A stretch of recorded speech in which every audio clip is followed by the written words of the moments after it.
Welcome back, everyone, to the Dragon Review. The wheel has been spinning and the pattern has decided we're coming back again for a second season, and here we are going to review episode 4 of the Wheel of Time season 2. I'm going to pass you over to Kel quickly just so he can tell you a little bit about this wonderful website we work for and the wonderful YouTube channel we have and what else you can find on it. Kel, why should the viewers check us out? They should subscribe here on the GenreVerse YouTube channel because, well, everything. Daily Cog, Breaking Geek Radio, the Cantina. We cover everything you can imagine in geek and entertainment, pop culture, anime reactions and reviews as well with AVR Squared. Check that out. All of the reviews and podcasts go up on your favorite podcast apps like Spotify, Google, Apple, whatnot. LRMonline.com. Celebrity interviews from the LRM YouTube channel. Written news reviews, including Cam's written reviews for the Wheel of Time, which you can see right there. And hey, we do have some merch. GenreVerse merch shop is open. Check out the link in the description box. Thank you. And we're going to do things a little bit differently just based on feedback. So we're going to go straight into just spoilers because no one's kind of watching us to get non-spoiler reviews. We are still going to start off with just our grades, a few sentences from each of us on what we thought of the episode, and then we'll just go straight into spoilers, folks. Okay, so I should say I'm Cam, that's Kel, that's Christine. I'm sure you'll be able to work out which one of them is which. But we'll start with our resident Aes Sedai. Christine, grade, and what did you think of episode 4 of Wheel of Time? Briefly. I don't know. This is kind of hard. I'm going to say A-, and the reason for it is I'm having chemistry issues. We got to see more of Rand and Selene, and I'm just like, I thought over time it'd feel a little better, so I was like, I won't say anything. But with this, I was just like, it was good, except for that like little bit. It's just hard to watch. We can maybe talk about that a little bit more when we get into it in terms of, I think it's supposed to feel a little bit odd at that point, and I think for book readers, say that. I think for book readers, we would be annoyed if it didn't feel odd. To be perfectly honest, hey ho, Mr. Malone, Kyle, what did you think? Great. Overall, good episode. It had a lot of character moments. The slap in the face from sister to sister was great. I loved Moraine's sister being like, bitch, I run things now. Yeah. That was a lot of fun. You get to see a little bit of change in Leandra, which is interesting, and her stuff with Nynaeve. And I think I'd give it a solid A- as well. I think it's a good episode. We are in agreement then, because I was A- as well in terms of what I gave it, which is a kind of, I enjoyed it. I didn't really have many issues with it grade. It was just there was nothing to push it to that next level for me, which is absolutely fair. I didn't really have many major gripes with it, apart from one little thing which we will talk about. Yeah, I was going to say, can I give it a B+ just on editing? just for that. Oh, that's a good point. That was so awful. Let's talk about it. There's one shot in this show which is really, really bad, and I noticed that. I don't normally notice these things. Kel, I knew you would notice it because you always notice this sort of stuff, and I normally if I noticed it was bad. And Kel did say you had picked it up as well, Christine. And there's a shot where Egwene looks at Nynaeve's Aes Sedai accepted ring, and then the shot cuts back to a shot of Egwene, and she does exactly the same thing and even leans forward that she just did 2 seconds ago to look at the ring, and then it cuts to a different shot in Nynaeve. And it's so obviously misplaced that you will notice it. I'd be really surprised if anybody watches that and doesn't like double take it that bit and almost go, there was a second take of that reaction shot. There has to be a second take that they maybe didn't like, and they had taken a just let's throw that one in instead. There was something to pull a few frames from, because it's even just a few frames, if it had been a different frame from elsewhere.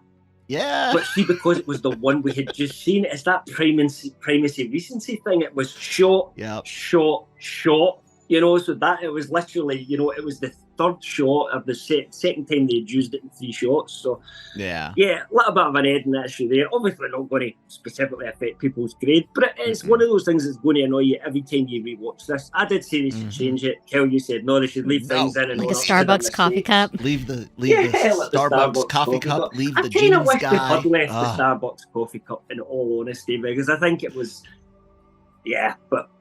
probably it was the final seasons of Game of Thrones, and they're a bit crappy anyway. Even whenever you watch it, I kind of tend to stop after season 6 and just go, nah. They don't exist here, so it's fine. Exactly. She's waiting on Martin to finish the real one. Thoughts, what's going on? Obviously, we've got the main stories that we're seeing is Nynaeve and Egwene, and kind of like the aftermath of what happened to Nynaeve last week. And then we've got the Rand and Selene story. And obviously, we get quite a big revelation in this episode about Selene is actually Lanfear. And Lanfear is one of the Forsaken, the kind of chief lieutenants, if you like, of the main bad guy. She's slipped down the rung on Ishamael, who we've met already. He's the kind of chief bad guy, if you like, under the Dark One. But it is worth pointing out that Lanfear is the most powerful female channeler. So in terms of even if you go by the books, in terms of power levels, men can be not all the time, but at the highest end can be more powerful than women. Rand sits at the top of that for a man. Lanfear sits at the top of that for a woman. So as a female and male channeler, those two together would be more powerful than anyone else. Anyway, she almost tried to make a baby with him. Yeah. Or absorb his power, maybe. Yeah, probably that, but you don't want to say yet. I don't know if that would actually theoretically work, but anyway, I don't know. That's one of those kind of ones that you need to put in the wheel of time sub and have people debate whether that could actually happen for 3 or 4 weeks before we would get anywhere on that, I think. What was the other story? Perrin, we got just a little bit of a snippet of him, the wolves, and he can start to see some wolf stuff that's happening, and he doesn't really understand why. And then we had Matt and Min in a bar for one scene, and we see that Min has been sent there by Leandrin, but really who she was said to meet was Ishamael himself, who I don't think was actually there. I will point out. I don't know if anybody else worked that out yet. I don't think he's physically there. I think that was some cool editing. That was some cool editing with the way it kind of skips little bits and stuff. Yeah, yeah. I think that was even to show you that he's not physically there. Yeah, but it made it creepy and it made it more intense. So I appreciated that. We will eventually, probably this season, we'll touch on it a little bit, discover a little bit more about how the Forsaken can kind of seem to come into people's dreams and all that sort of stuff, because this will become a key theme as we move on into kind of further seasons. Gripes, good parts. Let's start with good parts. What did you like about the show, Christine? Your favorite well, you had mentioned the sisters, because it's like Moraine just always wants to walk in like, I own this shit, and it's just like, girl, no. So it was fun to see. As far as anything else, I liked the bonding with the wolves, with Perrin and not Heimdall, or Heimdall's cousin. Yeah. Do you think the yellow eyes and things Elba? like that? Well, no, it's a little bit, like but the yellow eyes and stuff like that. Yeah. Mm-hmm. So, and seeing stuff from afar. It's cool. I'm excited for you guys to find out more about that, because it's one of the stories that's been very slowly building. We really don't have much. There was like little teases in season 1, but nothing more. Whereas in the books, he meets Elias in the first book. I can see something in the future where maybe not on the scale of Gandalf the White showing up, but here comes Perrin and an army of wolves from across the planet to help out. Like, I can see something like that happening in the future, which would be cool. Or in all honesty, the opposite. He finds himself on the other side. It gets even cooler than that. There's a bit of hype for you. It gets even cooler than that. What happens with Perrin? You just hear like a lone howl from a hillside on the battlefield, and there's definitely going to be a bit of that. But actually, Perrin's abilities go far beyond what you're seeing at the moment. But no spoilers. We just build some hype. He adds cats. I thought all that was great. I also really loved the sister stuff. That was a lot of fun. It's interesting. I had mentioned last week, I think, that they are kind of digging at some of the while some people might see nothing but, you know, pro feminism on the surface, they are digging at some of the negative aspects of I don't want to say women in society, but female society, it's not even how women hate each other. How extreme it can be. Yeah. Things like that. Things like that. You get a test of that, or a taste of that, when Leandra, I think it was, comes in to talk to the lady that's sitting in as the head of the Leanne, tower for right now. Yeah. She's the keeper of she's like second in charge of the. And even though she may have either a legit reason for doing things the way she does, or an ulterior motive, the interaction between them is just straight up catfighty, if that makes sense. No, I mean, is that how you felt, Christine? Absolutely right from the books as well, because that is how they are in the books. You know, and they're digging at some of that on how women can be other women's worst enemy, even in the face of, say, danger from a man or something like that. And I appreciate that touch of realism there. Yeah. You know? Like we can unite, and then we can also like come at each other. Same as men. You know, ultimately that's the point, that it doesn't matter really. But we're all humans that are still going to have issues with people, and you know. But in story, especially in 2023, you are in the 20s these days. It's so weird saying that, because when we grew up talking about the 20s, I know it was in school. It was we're thinking 1920s, right? Weird. But nowadays, to see someone literally call out a negative aspect, you know, in a female part of society is somewhat refreshing in an era where you get, not all, but you do get those characters or stories where it's just like the A-Force scene in Endgame is a prime example. I appreciate them not doing that with this. And I think you have to remember this series was written in the 90s. You know what I mean? So it's not like ancient ago, like Tolkien's work, as far as we were before we were born. It's in our lifetimes, but don't get me started. A very different issue from the political way we find ourselves. Yeah, now. Don't get me started on how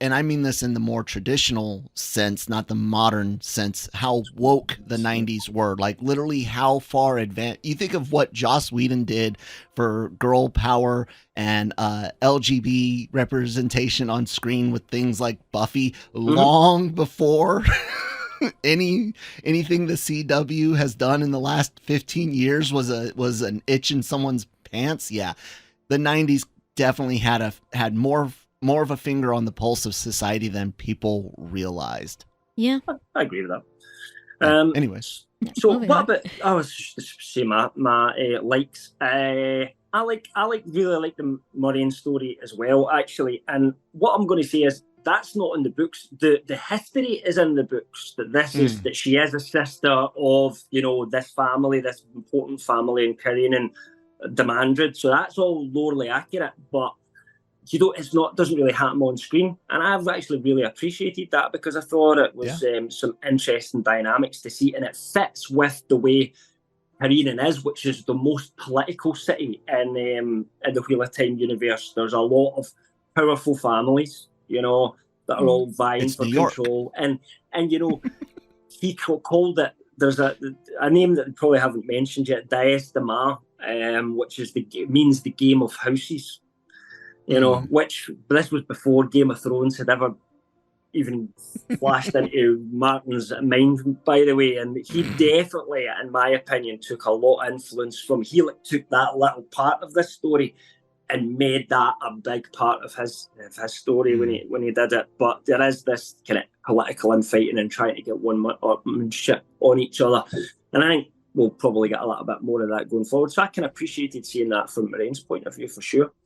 Any gripes? Did you guys have any gripes apart from that one scene that should have been edited? Christine, chemistry thing? Oh, yeah, that... I just... I didn't feel it in the beginning, but I figured, you know, it wasn't going to be important, so it didn't really matter. But then, like, you keep seeing more of these two characters interacting, and I'm just like, I don't see it. And it bugs me where it's like they're throwing around the word love, and I'm just like, but I'm not getting that. So it's like the only thing that I find frustrating, because I should at least feel a little something there between them, and it's just kind of, it just feels a little forced. Like, and I think part of it for me, even after the reveal, was like, well, if she wanted him to believe it, then their chemistry should have been more believable. The only thing I could think of after you said what you said, Cam, which I knew in the back of my mind, I was like, he's going to say, I think it's meant to be that way. Is it meant to be that way because she realized how easy he was to manipulate? Like, is that why?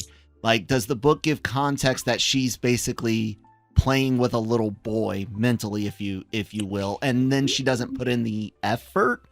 Yeah, because it's like, I hear the words, but I don't see it, you know? Right. So what you have to remember here is that in the book, they never have sex with each other. All right? It doesn't go that far. She's just a mysterious stranger that he meets in slightly different circumstances. But he is drawn to her beauty. He's attracted to her. All of these things. But like, as a reader, you know that everybody's, what you're thinking as a reader, why are it is because he's with Pern and all these other people at the same time when he meets her, and you're like, why are you falling for this? This is so obviously someone who's out to get you. You can see that right away when you're reading it. So you're almost like, has she got him under some sort of control or something like that? Which, by the way, is possible. I'm just going to say that she could be doing that.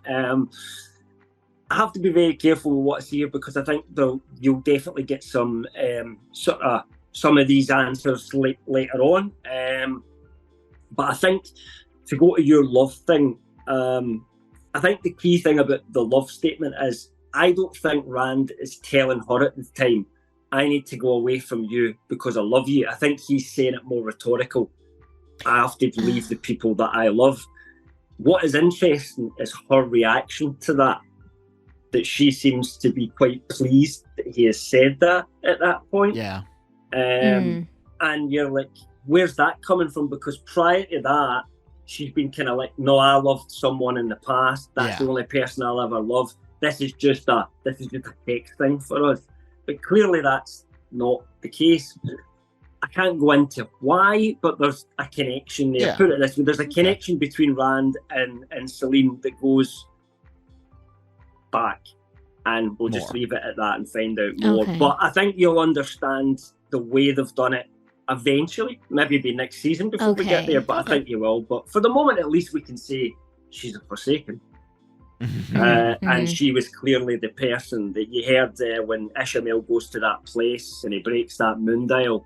You hear him say the name Lanfear. So that is her that came up in that sort of blood-soaked situation. That was her previously. So for whatever reason, he seems to have, he's keeping an eye on all the other heroes, if you like, but he sent Celine, or Lanfear as we can call her now, because I won't use the name Celine anymore because it's a stupid name and she's Lanfear.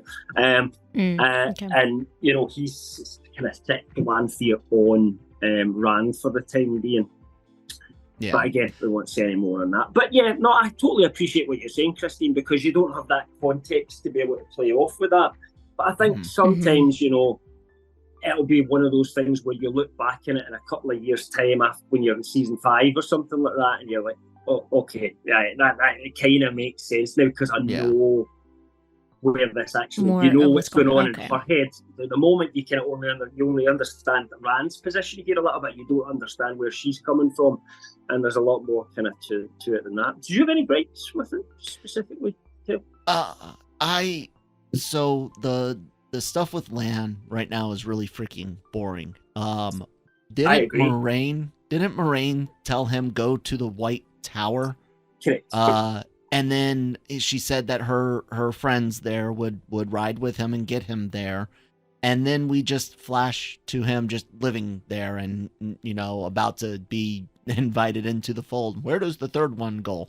go. There's plenty of hands and orifices. Okay, we've all seen things on the internet. I know that's not the problem here. The problem is, why did we not go to the White Tower? Or is that something that's just going to happen later? And if it is going to happen later, then they did a really shitty job of kind of connecting those two moments. Lan, I'm leaving you.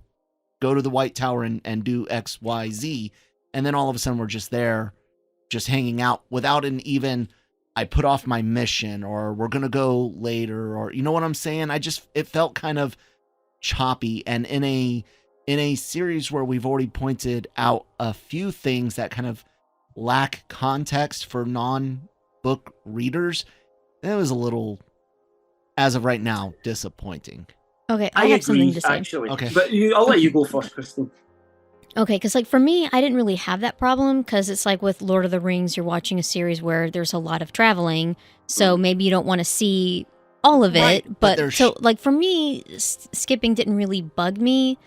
And as far as like not going to the White Towers, because it's like, yeah, she tells him to do that, but after what she has said to Lan, it's like, I don't want to listen to you. I could have. So one thing would have made it all better for me is a line that says, "Since we've returned from the White Tower," and then we don't need to see what happened there. I agree with you that I didn't need to see them go there.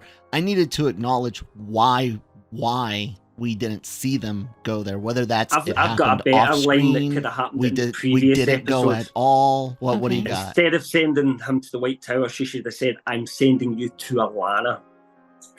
There you go. Yeah, Mm-hmm. that because too. that is the key point. It's not necessarily the White Tower, it's Alana. And that they do explain in the books that there is a reason for that. And in that's the books, fine. I just Alana needed has something a lot more to than two reconcile. warders. She has quite a few warders, Alana, Mm-hmm. but she specialises in taking warders. And she's also one of the people who specialises in trying to rehabilitate warders who their Aes Sedai's been killed. She'll take over the bond, try and reintegrate them, kind of thing, and then move them on to another Aes Sedai. And part of that integration, by the way, is sex, if they feel like it. She's absolutely cool with that. That's one of her quite the libido. Yeah, it's also a technique she uses to try and break people's sort of suicidal tendencies. We saw in season 1 what happened to Stephen. But this is a different situation because the bond hasn't necessarily been broken between Lan and Moiraine, not in the same way that like a death would. And like it's been masked for a while anyways.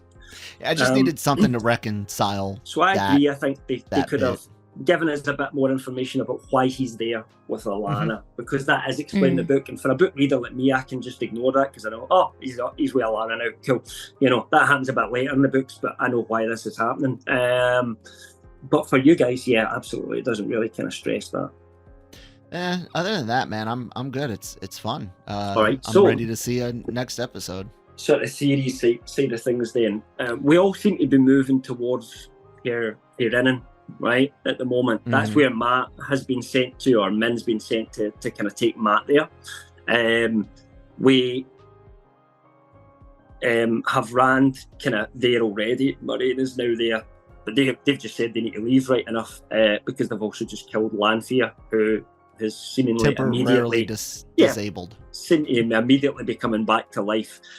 Did you notice her eyes changed colour a little bit when she opened them after a second? I didn't notice that. I noticed her face being in a almost smile, and then her throat, healing up. I didn't notice the eyes. Yeah, I'll have to go back and look.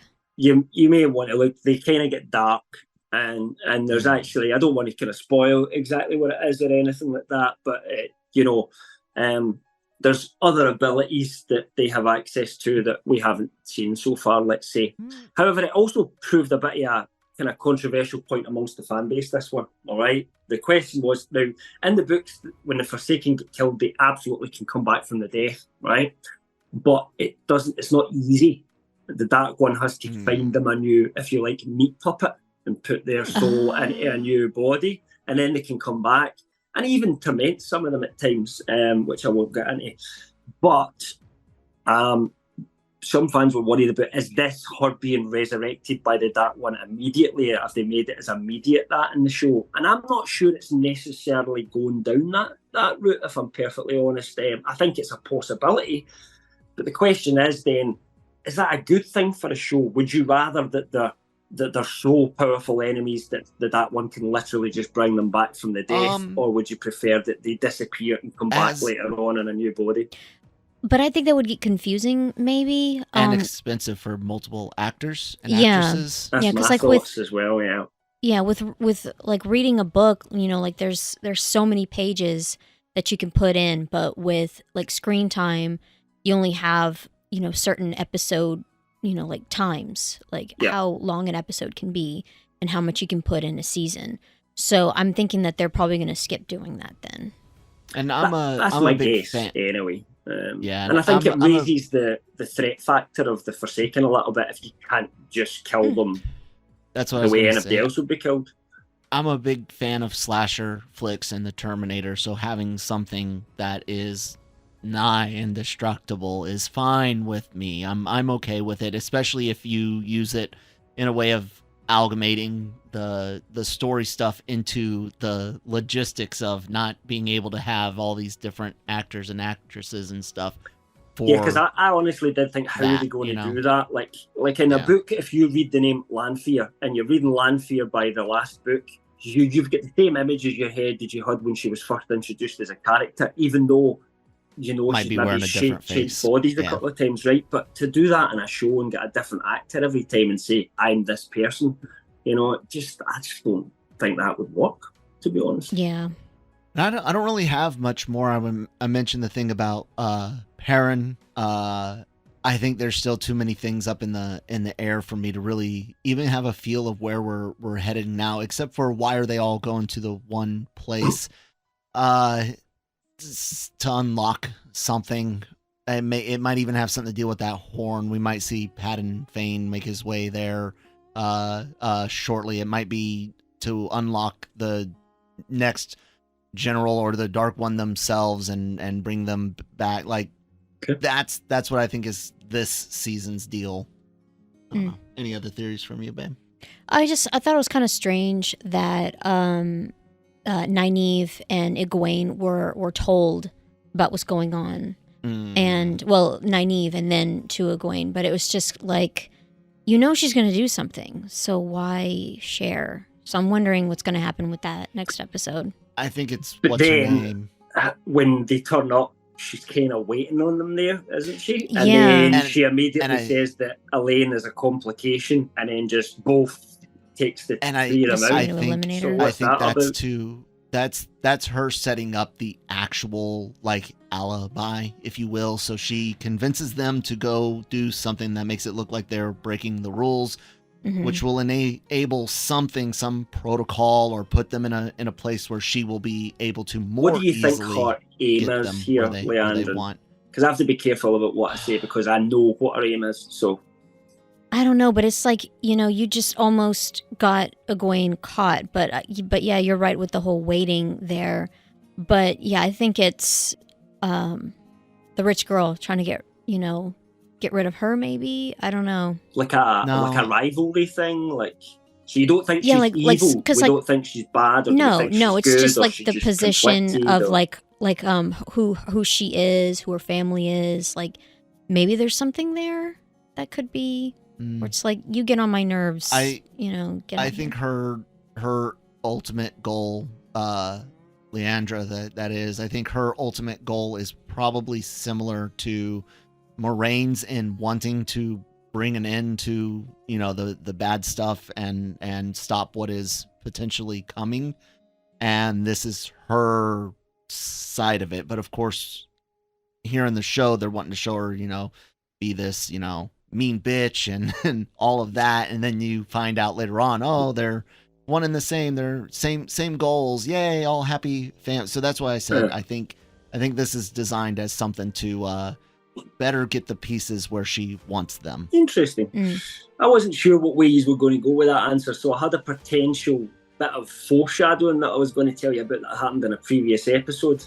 I'm not going to tell you what that was now, because we'll wait until Okay. that actually comes up, and then we'll talk about how there's a very big clue that's already been shown within the show as to what is going on with the engine, but we won't talk Besides about what that besides is. her boy. Which Nothing to do season? with This that. season?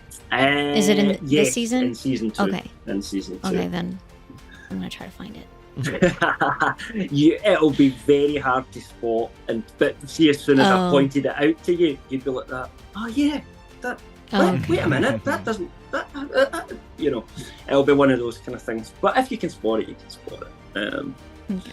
Just remember the rules of the universe that has been established so far. If you're looking for a clue, that's all I will say. Because there's some rules get broken. Anyway, anything else to say about this week, or should we wrap it up?